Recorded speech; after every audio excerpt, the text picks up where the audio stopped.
When people think about the fall of Rome, they usually picture collapsing legions, barbarians breaking through the gates, or emperors being poisoned inside marble palaces. But empires don't collapse because of outside invasions alone. They begin to rot from within. And one of the most powerful forces behind that decay has always been money. Rome didn't fall only because of invasions or political corruption. It also collapsed because its currency lost its value. And the lessons from that collapse still apply today to every modern economy that believes it can manipulate money without facing the consequences. Let's start by looking at where it all began. For centuries, the backbone of Rome's economy was the silver denarius. First minted in 201 BC, the coin was made of almost pure silver and earned the trust not only within Rome, but throughout the empire and beyond its borders. Roman soldiers were paid with it. Merchants demanded payment in it. Ordinary people stored their savings in it. The denarius wasn't just money, it was trust in the form of metal. The strength of the empire and the value of its currency were closely connected. As long as people trusted Rome, they trusted its money. But running an empire was never easy.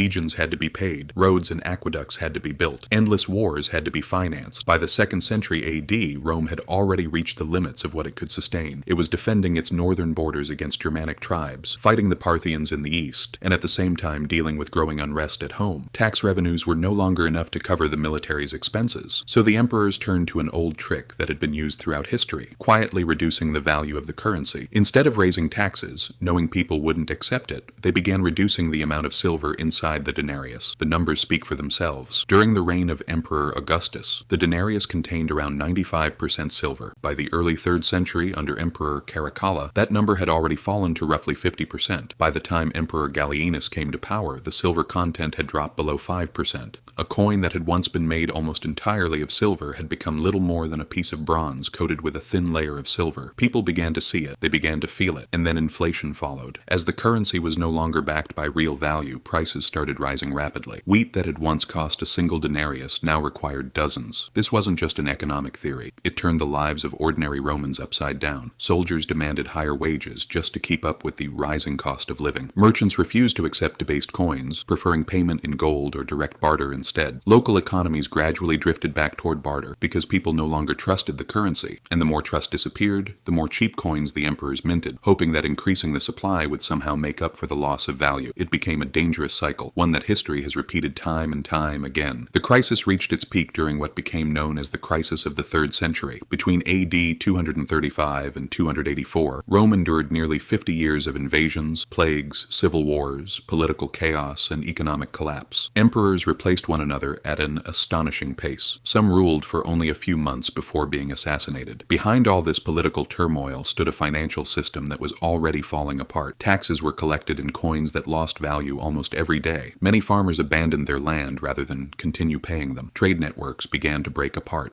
The Roman government tried everything from price controls to forced labor obligations in an attempt to keep the economy alive, but none of it solved the problem. Emperor Diocletian was one of those who tried to rescue the situation. In AD 301, he introduced the edict on maximum prices. The decree set government-controlled prices for thousands of goods and services, from grain to workers' wages. Anyone who violated it faced the death penalty, but the policy failed. Once the currency itself had lost its value, prices could no longer be controlled by law. The black market expanded rapidly. Official trade was almost completely paralyzed, and people quickly realized that no decree could restore the value of money that had already lost the public's trust. Eventually, Rome abandoned the denarius altogether. Constantine the Great introduced the gold solidus, a coin with consistent purity. It restored a degree of stability and remained a trusted currency in the Eastern Roman, later Byzantine Empire for centuries. But by then, the Western Roman Empire had already been weakened beyond repair. Years of debasing the denarius had hollowed out Rome's economic foundation from within. The empire could no longer support its armies as it once had. Trade networks had collapsed, and most importantly, public trust had disappeared. Rome didn't fall in a single day. It slowly unraveled over generations, and the collapse of its currency was one of the driving forces behind that process. So what does all of this mean for us today? It means that when money is destroyed, empires eventually follow. Rome believed it could fool its people by issuing coins that looked exactly the same while containing less and less silver. Modern governments sometimes try to achieve the same goal in different ways. They print more more money, manipulate interest rates, or attempt to reduce the burden of debt through inflation. But history has shown us the same ending over and over again. Ordinary people bear the greatest cost. Savings lose their value, wealth quietly slips away, and eventually trust disappears altogether. Rome learned this lesson the hard way, and if we ignore it too, there is little reason to expect a different outcome.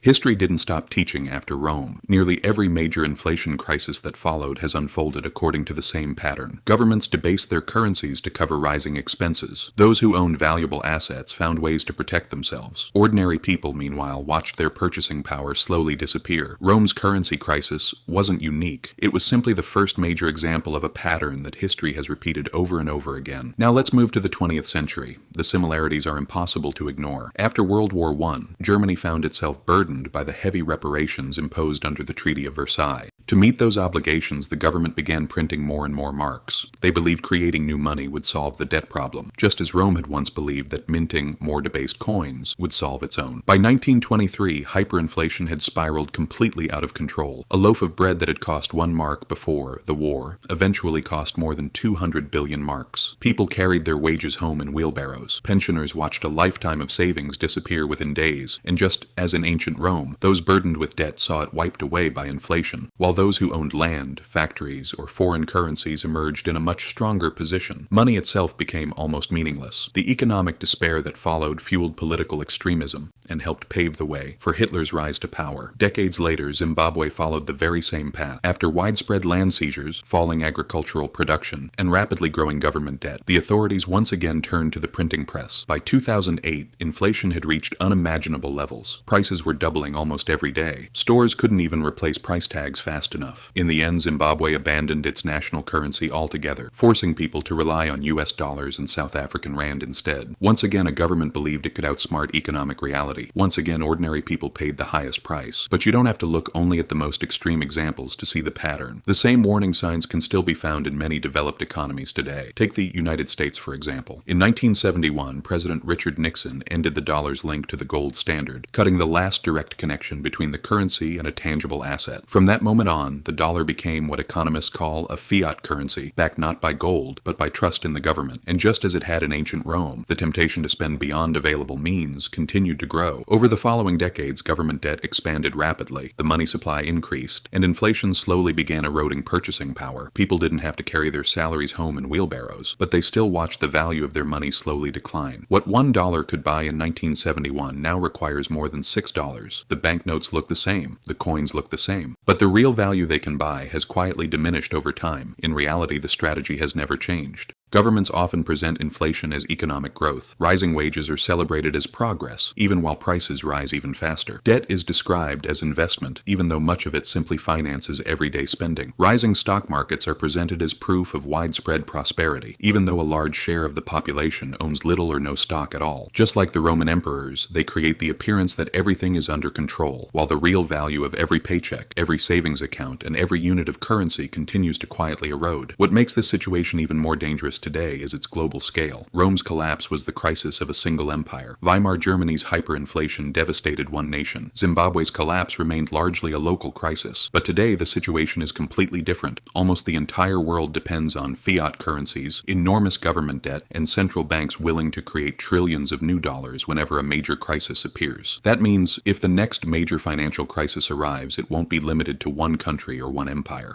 Its effects will spread throughout the global economy, and history has shown us again and again that the people who suffer the most are usually not those who own valuable assets, but the millions who depend on salaries, pensions, and savings held in currencies that steadily lose their value. So what lessons should we take from Rome's currency crisis? First, don't assume inflation is simply an accident. More often than not, it is the result of deliberate economic policy. Throughout history, inflation has acted as a silent tax, slowly taking wealth away from ordinary people while gradually weakening entire empires. Second, never forget that real wealth is not just paper money or numbers sitting in a bank account. Throughout history, the assets that have truly held their value are the ones that continue to matter even when currencies lose theirs. Land, knowledge and skills, productive businesses, natural resources, monetary systems have changed, empires have collapsed, but these assets have continued to hold their importance. Third, never assume that today's stability will last forever. If you had told someone living during Rome's golden age that the denarius would one day become almost worthless, they would have laughed. Germans living before World War I would never have believed that people would one day carry their salaries home in wheelbarrows. Zimbabweans once believed that independence would guarantee long-term prosperity, yet every one of them eventually faced the same reality. Rome reminds us that financial systems rarely collapse overnight. They weaken slowly at first. Most people don't notice it for a long time, and events that once seemed impossible suddenly become reality. Then, one day, trust disappears completely. When money can no longer perform its role as reliable money, society itself begins to unravel. Contracts